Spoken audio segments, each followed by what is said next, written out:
காடு வா வா என்கிறது, வீடு போ போ என்கிறது. இந்த வயசுலையும் இந்த கிழவிக்கு இதெல்லாம் தேவையா என்று கமலா பரிமளத்துக்கு விளங்கியும் விளங்காமல் இருக்கும்படியாக அடிக்கடி சொல்லும் வார்த்தைகளவை என்றுதான் சொல்ல வேண்டும். கமலா பரிமளத்தின் மகள்தான்.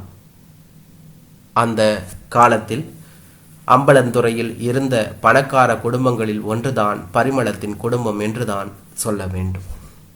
பல வியாபாரம் செய்திருந்தாலும் அதிகம் உழைத்தது நெல் வியாபாரத்தில்தான். சொந்தமாக 2 லாரி வைத்திருந்தார். இந்த பாழாய் போன யுத்தம் வந்துதான் எல்லாத்தையும் மாற்றி போட்டது என்றுதான் சொல்ல வேண்டும். 1986 வருடம் ஒரு நாள் 2 லாரியையும் நெல் ஏற்றி கொண்டு போன பரிமளத்தின் புருஷன் திரும்பி வரவே இல்லை.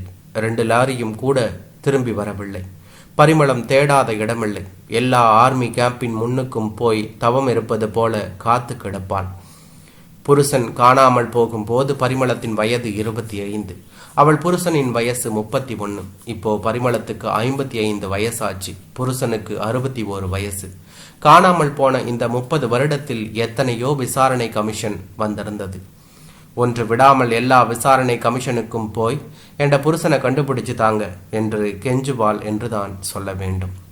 காணாமல் போனோரை கண்டுபிடிக்கவென தொடங்கின ஆணைக்குழுக்களை கண்டுபிடிக்கவே இன்னொரு ஆணைக்குழு அமைக்க வேண்டும் என்றுதான் சொல்ல வேண்டும்.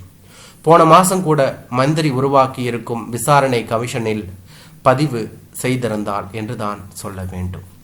உயிரோடு இருந்தாலே உண்ட புருஷனுக்கு சாகின்ற வயசுதானே என்று கேட்டார்கள்.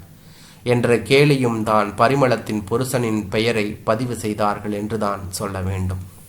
கமலம் பரிமளத்தின் ஒரே மகள்.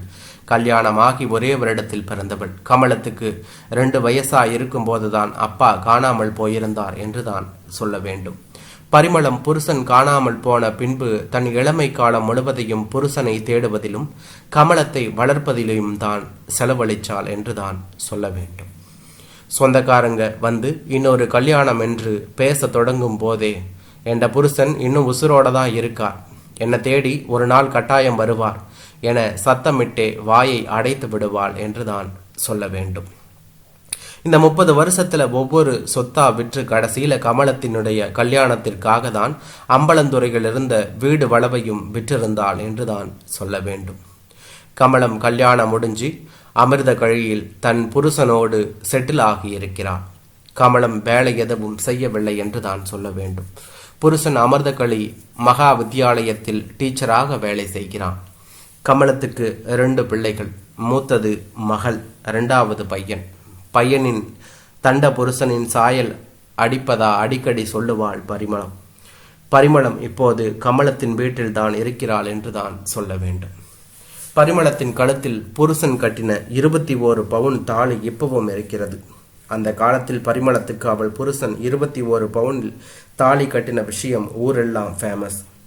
என்ற புருஷன் சாகல, உயிரோடு தான் இருக்கான், நான் ஏன் தாலியை கலட்ட வேணும் என்று பிடிவாதமாகவே இருந்து விட்டாள் என்றுதான் சொல்ல வேண்டும். இதுவரை 30 வருஷத்தில் ஒரு நாள் கூட அவள் தாலியை கலட்டியதே இல்லை என்றுதான் சொல்ல வேண்டும். கமலமும் பெருசா வசதியாக ஒன்றுமில்லை.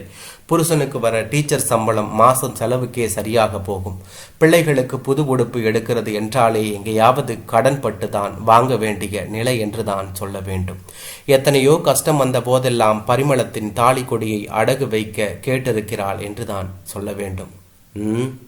அவள் என் உசுறு போனதுக்கு பிறகு வேண்டுமானால் என்ற தாலி கொடிய எடு என்று பிடிவாதமாக இருந்து விடுவாள் பரிமளம் என்றுதான் சொல்ல வேண்டும். இந்த கிழவி செத்தும் தொலைக்கிறது இல்லையே என்று கூட சில சமயம் சொல்லி பேசியிருக்கிறாள் கமலம் என்றுதான் சொல்ல வேண்டும்.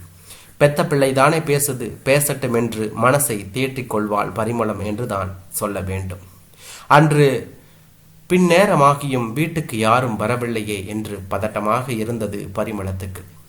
பிள்ளைகளை கூட்டி வரவென்று பள்ளிக்கு மத்தியானம் போன கமலத்தையும் காணல, பிள்ளைகளையும் காணலையே. விசாரித்து பார்ப்பதற்கு கமலத்திடம் கை தொலைபேசியும் இல்லை என்றுதான் சொல்ல வேண்டும். பதட்டத்துடன் வாசலையே பார்த்து கொண்டு இருந்தாள் என்றுதான் சொல்ல வேண்டும். இரவு 7 மணி ஆகியிருந்தது. கமலமும் மகளும் மட்டும் களைத்து போய் வந்தார்கள். எங்க பிள்ளை அவரும் மகனும் என்று கேட்டார். மகன் பள்ளிக்கூடத்தில் மயங்கி விழுந்ததா ஆசுபத்திரியில் சேர்த்திருக்காங்க அம்மா. அவரும் மகன் கூட ஆஸ்பத்திரியில தான் இருக்கிறார் என்று பதில் சொன்னாள். என்ன என்ன பிள்ளை சொல்லற? அவனுக்கு என்னாச்சு? இப்ப எப்படி இருக்கிறான் என்று கேட்டான். இதயத்துல ஏதோ பிரச்சனையா? ஆப்ரேஷன் பண்ணினா சரி வருமா? அரசாங்க ஆஸ்பத்திரியில ஆப்ரேஷன் பண்ணினாலும் ஆப்ரேஷனுக்கு தேவையான சில மருந்துகளை நாம தான் வாங்கி கொடுக்கணுமா? அதுக்கு ஒரு 5 லட்சமாவது வேணுமா? ஐயாட்ட 10 வட்டிக்கு கேட்டு இருக்கேன். இந்த வீட்டை அடகு வச்சா தருவதாக சொல்லி இருக்காரு. கமலத்தின் குரல் நடுங்கியது என்று தான் சொல்ல வேண்டும். உடுப்பு மாற்ற உள்ளே போன கமலம் வெளியே வந்தாள். ஹாலில் பரிமளம் தண்ட புருஷனின் போட்டோவுக்கு முன்பு கும்பிட்டவாறே நின்று கொண்டிருந்தாள். அவள் வாய் முணுமுணுத்தது என்று தான் சொல்ல வேண்டும். என்னங்க, நீங்க சேர்த்து வச்ச சொத்து எல்லாத்தையும் விற்றது நம்மட பிள்ளைகளுக்காக தான். கடைசியா உங்களோட ஞாபகமா என்கிட்ட இருந்தது இந்த தாலி கொடி மட்டும்தான். இது என் கழுத்துல இருக்கும்போது நீங்களே எனக்கு பக்கத்துல இருக்கிற மாதிரி இருக்கும். நீங்க உயிரோட இருக்கிறதா எனக்கு நம்பிக்கை தருவதே இந்த தாலி தான். இப்போ நம்ம பேரப்பிள்ளைக்காக இதையும் விற்க போகிறேன். என்ன மன்னிச்சு கொள்ளுங்க என்று சொன்னாள் அவள் என்றாள்.